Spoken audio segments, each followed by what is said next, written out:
বাংলাদেশের প্রত্যেকটা পড়তে পড়তে অন্যায়, অনিয়ম আর দুর্নীতি, তখন আমাদের মনে হয়েছে শুধু কোটার যুক্তিক সংস্কার করলে হবে না, পুরো বাংলাদেশকে সংস্কার করতে হবে। ঠিক সেই লক্ষ্যে আমরা এক দফা দাবি দিয়েছি।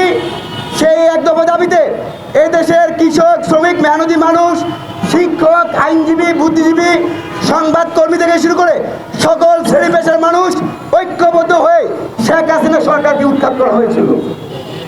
সুতরাং আমাদের সেই ছাত্র নাগরিক অভ্যুত্থান পরবর্তী হাজারের অধিক শহীদের রক্তের বিনিময়ে যে বাংলাদেশ আমরা পেয়েছি, সেই বাংলাদেশের কোনো জায়গাতেই স্বৈরাচারী ফ্যাসিবাদের কোনো দোসরদের ঠাঁই দেওয়া যাবে না। ঠিক আমরা দেখতে পেয়েছি রাষ্ট্রের চতুর্থ স্তম্ভ বলা হয় গণমাধ্যম বা সংবাদ কর্মীদেরকে। আমরা সেই সংবাদ মাধ্যমে কাদেরকে দেখতে পেয়েছি? মোজাম্মেল বাবুকে দেখতে পেয়েছি, শ্যামল দত্তকে দেখতে পেয়েছি, প্রভাস আমিনকে দেখতে পেয়েছি, ফারজানা রুমি, ফারজানা রূপা যে শেখ হাসিনাকে আয়রন লেডি হিসেবে উপাধি দেয়, সেরকম সংবাদ কর্মীদের আমরা দেখেছি। কিন্তু একটা বাংলাদেশ, একটা দেশের গণমাধ্যম থাকবে স্বাধীন এবং নিরপেক্ষ, কিন্তু সেই স্বাধীন এবং নিরপেক্ষ সাংবাদিকতা আমরা গত 15 বছর দেখতে পাই না বিদায় স্বৈরাচারী শেখ হাসিনা একজন ফ্যাসিস্ট শেখ হাসিনা রূপান্তরিত হয়েছে। কিন্তু অত্যন্ত আশ্চর্যের বিষয়, উদ্বেগের বিষয়, 5 আগস্ট পরবর্তী যে অভ্যুত্থান ঘটেছে, সেই বাংলাদেশে এখন আমরা গণমাধ্যমের বিভিন্ন জায়গাতে ফ্যাসিস্টদের আনাগোনা দেখতে পাচ্ছি। আমরা আজকের এই মানববন্ধন থেকে অন্তর্বর্তীকালীন সরকারের প্রধান উপদেষ্টা থেকে শুরু করে সবার দৃষ্টি আকর্ষণ করে বলবো, অনতিবিলম্বে গণমাধ্যমগুলোর যৌক্তিক সংস্কার করুন। গণমাধ্যমের মধ্যে যে সকল স্বৈরাচার দোষরগুলো আছে তাদেরকে অপসারণ করুন।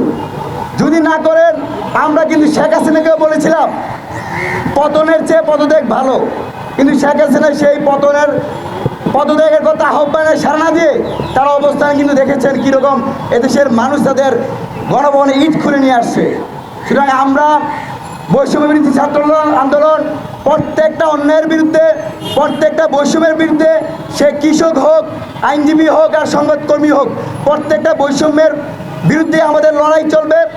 আমরা স্পষ্ট করে বলতে চাই, আইন শৃঙ্খলা বাহিনীর মধ্যে যে সকল স্বৈরাচার দোষর ছিল তাদেরকে ইতিমধ্যেই বিভিন্ন জায়গায় সরানো হয়েছে, কিন্তু গণমাধ্যম কিন্তু এখনও সরানো হয় নাই।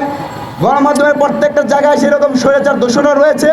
আমরা তাদেরকে আহ্বান জানাই, অনতিবিলম্বে যারা দায়িত্বশীল আছেন তাদেরকে অপসারণ করুন। এই বাংলাদেশে যেন গণমাধ্যমকে নিয়ে আর কোনো নৈরাজ্যকর পরিস্থিতি তৈরি করতে না পারে, সেদিকে আপনারা দৃষ্টি রাখুন। না হলে এদেশের মানুষ আপনাদের প্রতি যে আশা, বিশ্বাস এবং ভরসা রেখেছে সেটা অচিরেই ধ্বংস হয়ে যাবে। পাশাপাশি আমরা দেখতে পেয়েছি এই ব্যানারে উল্লেখ করা আছে মুভ জাস্টিসের বিষয়।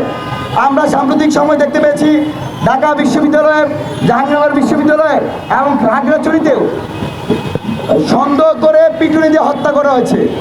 আমরা এরকম মুভ জাস্টিসের নামে মুভ ভায়োলেশন করে যে মুভ কিলিং করা হচ্ছে তার বিরুদ্ধে আমরা নিন্দা জানাচ্ছি। একই সাথে সরকারের যে ব্যর্থতা রয়েছে, আইন শৃঙ্খলা রক্ষাকারী বাহিনীর নিষ্ক্রিয়তার কারণে আজকে প্রত্যেকটা জায়গায় এরকম পরিস্থিতি তৈরি হচ্ছে। বাংলাদেশে যেন আর কোনো মানুষ নিরাপত্তাহীনতা না ভুগতে পারে, পর্যাপ্ত নিরাপত্তা থাকে, মুভ ভায়োলেশনের মাধ্যমে যেন আরেকটা মানুষের প্রাণ না যায়, সেই জায়গাতে আমরা বর্তমান সরকার যারা আছে তাদের দৃষ্টি আকর্ষণ করছি। একই সাথে আজকে যারা এই প্রতিবাদী মানববন্ধন আয়োজন করেছেন তাদেরকে ধন্যবাদ জানাই। শেখ হাসিনার বিরুদ্ধে, শেখ হাসিনার অন্যায়ের বিরুদ্ধে যেভাবে আমরা কথা বলেছি, একইভাবে এই সরকারও যদি কোনো অন্যায় করে থাকে, অনিয়ম করে থাকে, সেই জায়গায় আমরা সোচ্চার থাকবো। কারণ কেউই ভুলে উঠবে না, আমরা সেই তাদের ভুলগুলো শুধরে দিব, দেখিয়ে দিব। একই সাথে যে গণমাধ্যমের যে সকল বন্ধুরা আজকের এই প্রোগ্রামে আয়োজন করেছেন তাদেরকে ধন্যবাদ জানাই। আশা করি অনতিবিলম্বেই গণমাধ্যমে যে ফ্যাসিস্ট শেখ হাসিনা সরকারের আজ্ঞাবাহী দোষর রয়েছে তাদেরকে অপসারণ করা হবে।